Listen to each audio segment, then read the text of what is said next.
Vous pourriez bien qui vous a arrêté pour vous empêcher d'obéir à la vérité. Cette influence ne vient pas de celui qui vous appelle. Bien-aimés, chers frères et sœurs, rendus au 3e dimanche après la Pentecôte, la mouvance du Saint-Esprit est encore une réalité au milieu des disciples et au milieu des chrétiens que nous sommes aujourd'hui. Le Saint-Esprit doit agir au milieu de nous. Et pour l'Épître aux Galates, celui qui marche selon l'Esprit doit accomplir les œuvres de l'Esprit. Celui qui marche selon l'Esprit doit supprimer les œuvres de la chair. Celui qui marche selon l'Esprit doit marcher dans la liberté qui ne serait en aucun cas un prétexte de vivre selon la chair. Des deux textes que nous avons lus, la section du texte de Luc semble naviguer à contre-courant parce que Jésus a déjà envoyé le Saint-Esprit à ses disciples, mais dans le cas où nous nous trouvons, Jésus rappelle, le texte nous rappelle que le voyage de Jésus à Jérusalem est plus qu'une simple visite. Autrement dit, ce texte nous parle encore de la montée de Jésus vers Jérusalem, qui fait déjà partie en quelque sorte de son ascension, car c'est là qu'il sera bientôt enlevé du monde.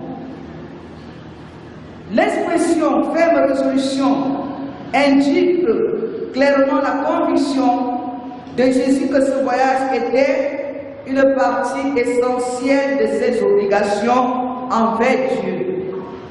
Et là, nous pouvons marquer un temps d'arrêt pour nous poser la question suivante.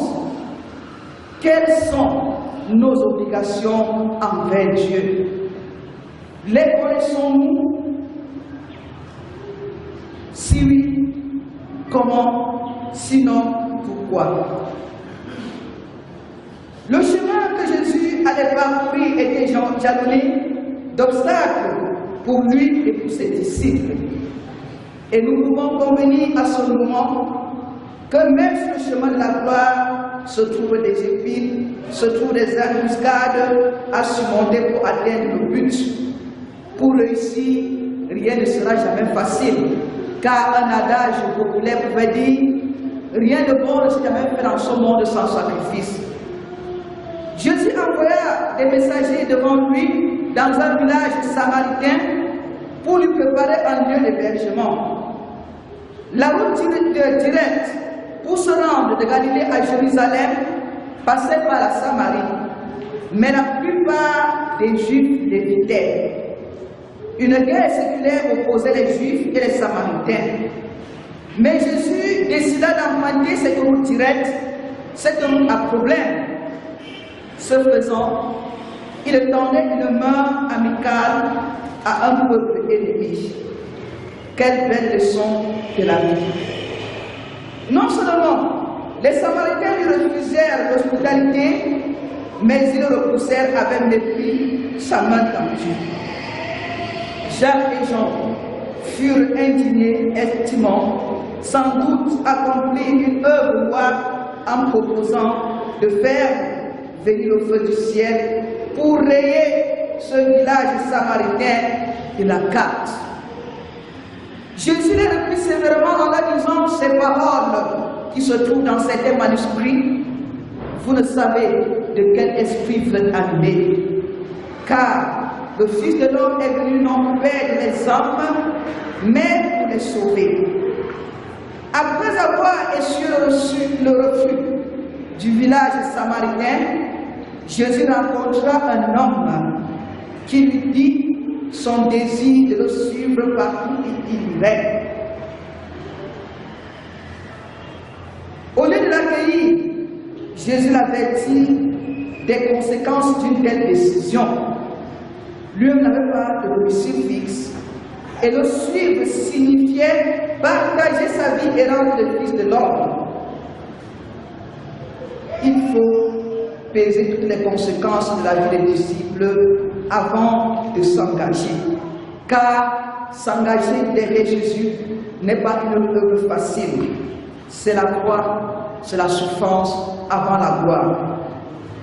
Parmi ceux qui vont faire avec lui, et en dehors de celui qui se propose à Jésus de le suivre, nous remarquons aussi que Jésus demandera à un autre de le suivre. Cela pose justement la problématique de comment chacun a rencontré Jésus. Pour les uns, c'est eux-mêmes qui ont demandé à Jésus de le suivre. Pour les autres aussi, c'est Jésus qui leur a demandé de le suivre. Maintenant, le problème ne se situe pas au niveau de la manière dont nous avons été appelés ou de la manière dont nous mettons à la suite de Jésus. Le problème se situe sur la manière dont nous suivons Jésus. Quelqu'un d'autre doit dire, Seigneur, je veux te suivre. Et Jésus lui dit les oreilles, question de lui faire comprendre, est-ce que tu comprends même ce que tu veux dire? L'autre va dire, Seigneur, je veux te suivre. Et Jésus va aussi lui dire, les oiseaux du ciel ont, n'est-ce pas, la vie, mais le Fils de l'homme n'a pas pu composer sa tête. Bien-aimés, suivre Jésus aujourd'hui s'exprime par nous, les chrétiens, de plusieurs manières. S'il fallait s'en tenir au véritable terme suivre, nous comprendrons que suivre, c'est aller à la suite de quelqu'un. Suivre, c'est marcher après quelqu'un. Suivre, dans un sens encore étendu, c'est même mettre ses pas sur les pas de celui qu'on prétend être devant nous. Et par conséquent, suivre Jésus devrait être mettre nos pas sur les pas de Jésus afin d'être l'image pour alors sa victime dans le monde dans lequel nous vivons. Mais malheureusement aujourd'hui, nous ne suivons pas Jésus tel que cela devrait être. C'est pour cette raison que dans l'Épître aux Galates, une question est posée.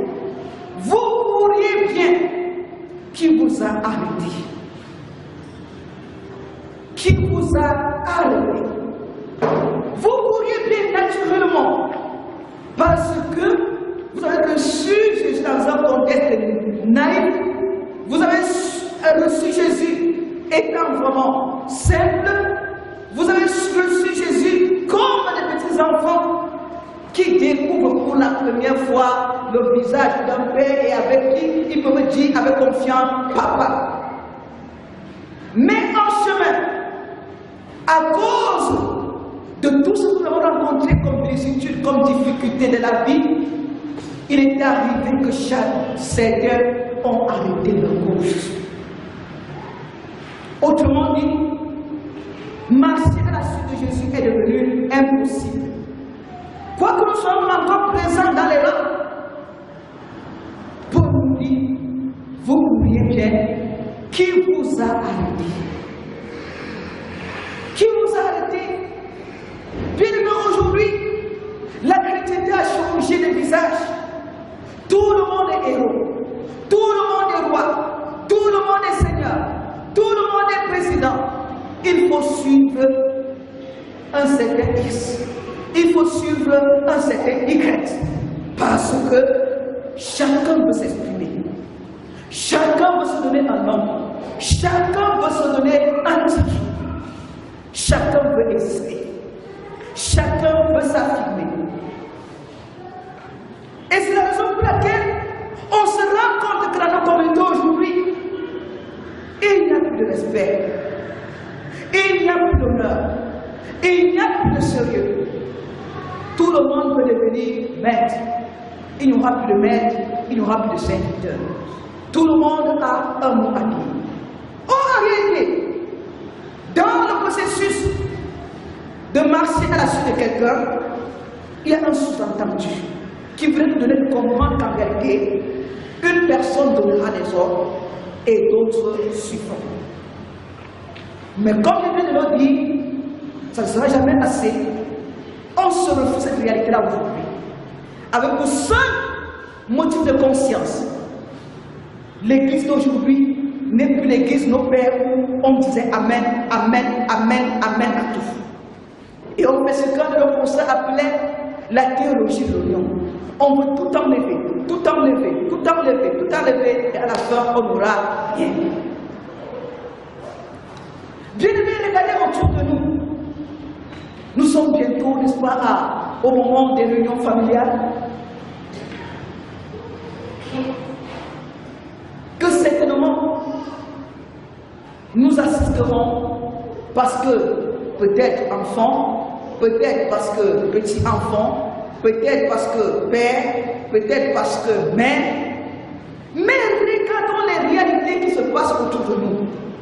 Combien d'enfants vont à ces réunions avec un morceau de savon dans le sac, avec une bouteille d'huile dans le sac, avec pour seule motivation, j'irai honorer mon père, j'irai honorer ma mère, j'irai honorer mon grand-père, j'irai honorer ma grand-mère. Cela ne se fait pas parce qu'en réalité, moi qui suis un docteur, comment mon papa a pu donner la succession à mon petit frère qui n'est qu'un pousseur? Alors je ne peux pas le donner. Le leadership, je ne peux pas le donner. Et c'est ainsi que très souvent on va faire de grandes ouvertures et on dit on élage la possession familiale parce qu'on veut se faire un nom à la chefferie pour défier le nom du père qui est là. Entre guillemets, il n'est rien, n'est-ce pas? On se fait un grand nom pour être au-dessus de ce père.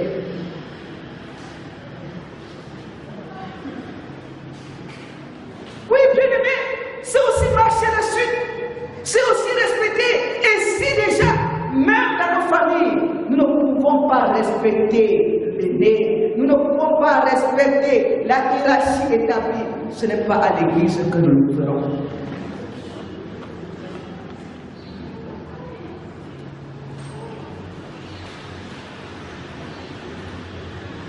Nous disons, Seigneur, je veux te suivre.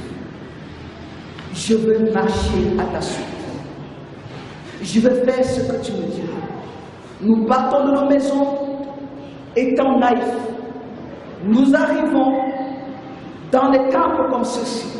Nous rencontrons des personnages qui ne vont pas nous faciliter la tâche pour être des véritables suiveurs de Jésus.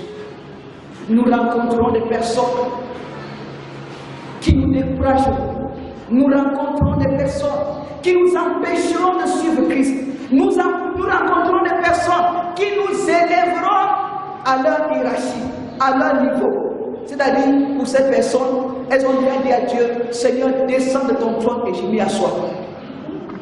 Et elles vous condamneront. Et c'est pour cette raison que la vérité Dieu est enceinte aujourd'hui.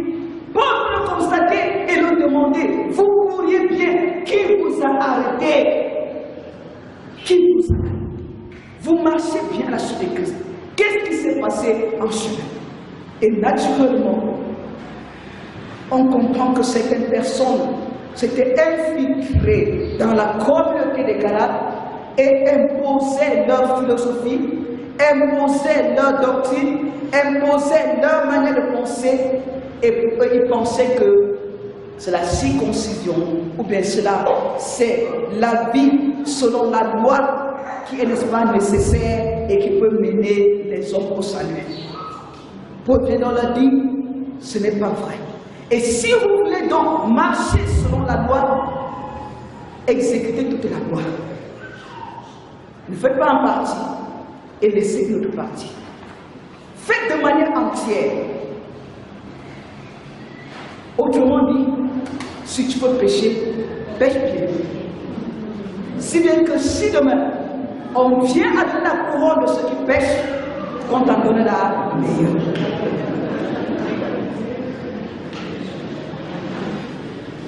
Mais si tu veux aussi te tourner du côté de Christ pour le suivre, suis-le de manière parfaite. Suis-le de manière exemplaire.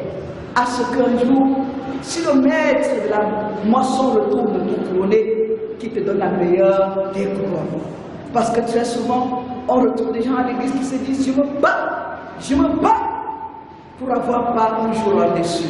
Même si, n'est-ce pas, là-bas, je serai aux toilettes. Je dis, mais si tu as travaillé pour aller aux toilettes, travailler, ça ne sert pas, ça ne sert à rien. Est-ce que nous sommes ensemble? Pour dire que le chrétien véritable devrait suivre les Christ, pas le Christ, devrait connaître la voix de son maître, l'écouter et marcher selon elle et nous le montrer. Quand vous venez à l'église, vous vous laissez corrompre par telle philosophie ou telle autre. Vous vous laissez emporter par tel leader ou par un tel autre. Vous vous laissez emporter par un tel personnage ou un tel autre. Parfois, sous le prisme du tribalisme, des frères, des colères, de quoi je ne sais encore.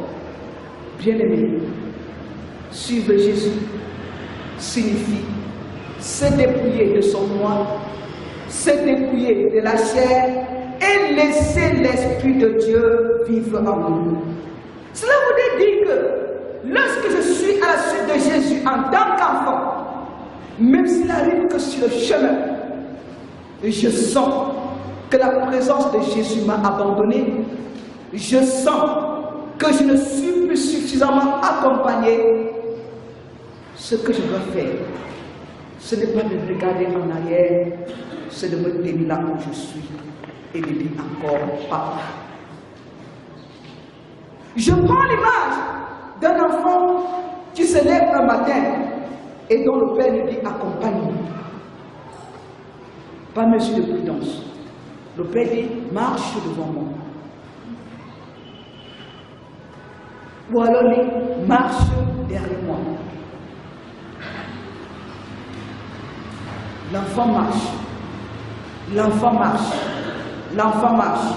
En cours de chemin, il se rend compte que son père a disparu.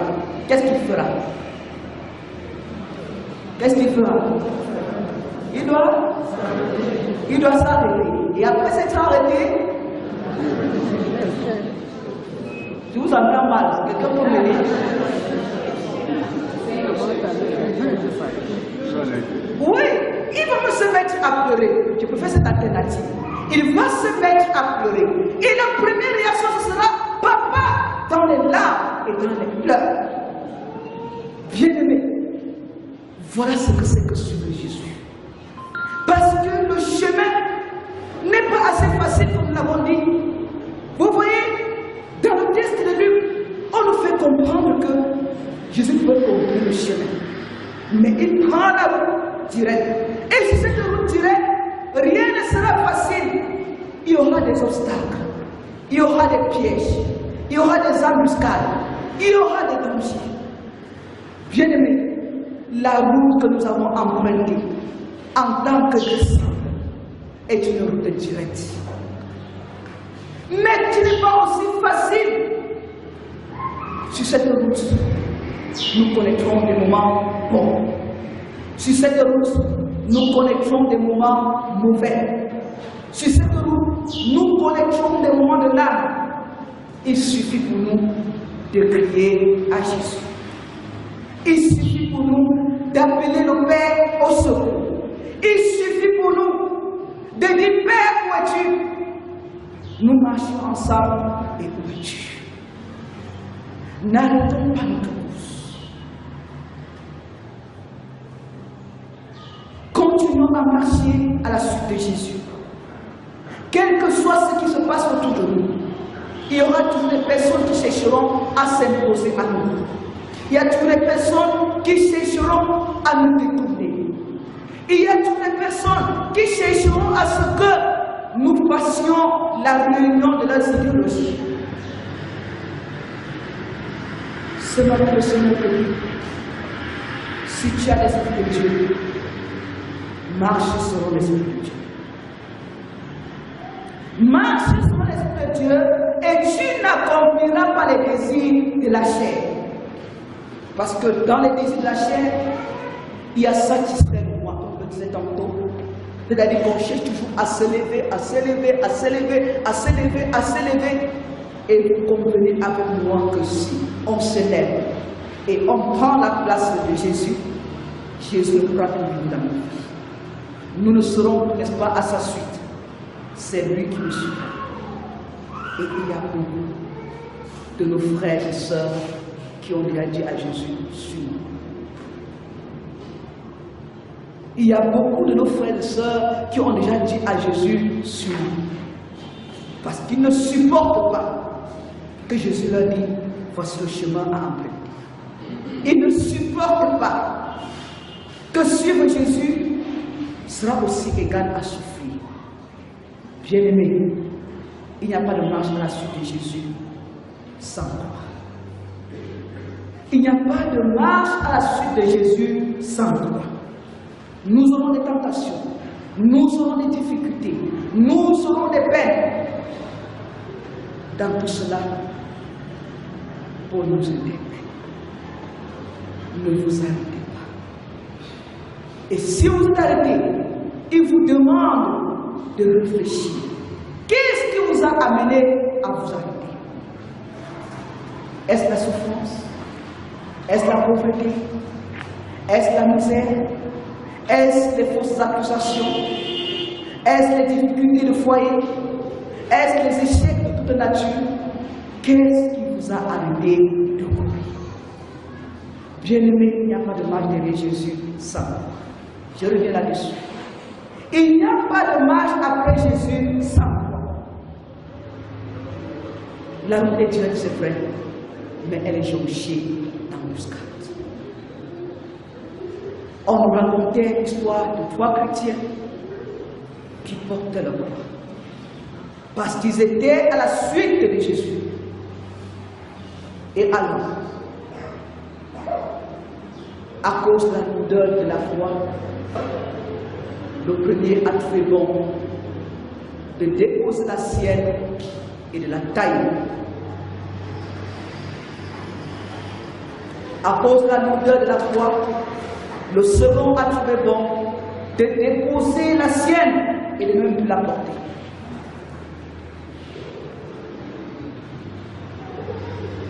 À cause de la lourdeur de la foi, le troisième marchait lentement, mais il trouvait que c'était important de la porter, car suivre Jésus, c'était aussi ça. Le chemin était direct, mais il fallait porter la croix. Et c'est ainsi que tous faisaient leur chemin à la suite de Jésus. Tous marchaient, tous trois. Et à un bout d'un chemin, il fallait traverser. Alors, celui qui avait taillé la sienne, lui s'est rendu compte qu'il ne pouvait plus déposer et traverser. Celui qui n'avait pas taillé la sienne l'a déposé et il a traversé. Vous pourriez bien, qu'est-ce qui vous a arrêté? Vous portiez bien votre croix malgré sa lourdeur. Qu'est-ce qui vous a arrêté? Est-ce les désirs de la chair? Est-ce les conseils d'à côté? Bien-aimés, chacun de nous peut répondre. Mais nous prions que le Saint-Esprit aide chacun de nous à répondre, afin que nous soyons les meilleurs disciples, afin que nous soyons des disciples accomplis, afin que nous soyons des disciples faits, des disciples qui sont conscients que marcher après Jésus signifie aussi porter sa foi. Car, a-t-il dit, quiconque met la main à la charrue et regarde en arrière n'est pas propre pour voir dessus. Et que le Seigneur bénisse en nous l'audition, la compréhension et la mise en application de sa merveilleuse parole. Amen. Amen.